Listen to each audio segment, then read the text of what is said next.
The Kindertransport was a desperate effort to rescue Jewish children from the Nazis.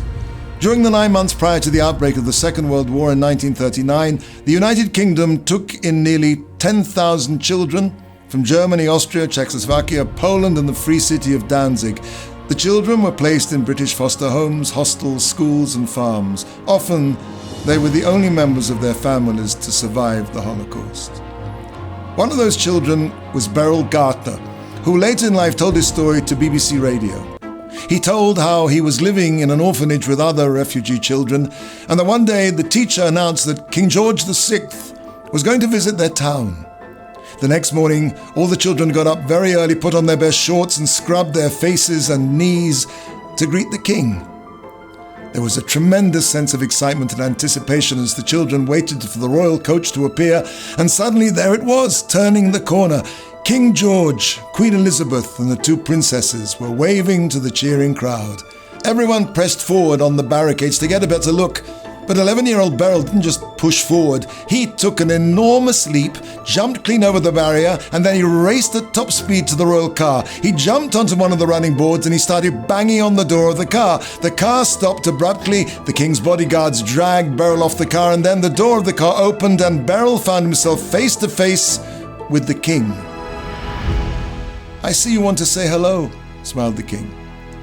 Beryl looked into the eyes of the king, started to speak, and then burst into tears. "Don't cry now," said the king. "We're not going to put you in the Tower of London." "Oh," said Beryl, "Your Majesty, please forgive me for banging on your car, but please help me. You're the only one who can help me." "How can I help you?" said the king. "Your Majesty, I am a Jew from Germany.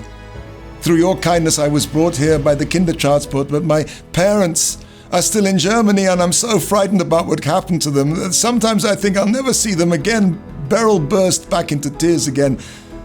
"What is your name?" inquired the king. Beryl told him, and the king ordered an equerry to write down Beryl's name, together with the names and addresses of Beryl's parents, and then he said, "Well, let's see what we can do." He patted Beryl on the head and smiled. Beryl climbed down from the car and stood gazing after the car long after it had turned the corner into the next street. Beryl was sure he would be severely punished, but surprisingly the school didn't do anything until a few weeks later the headmaster called him to his office. Now Beryl sure he was for the high jump.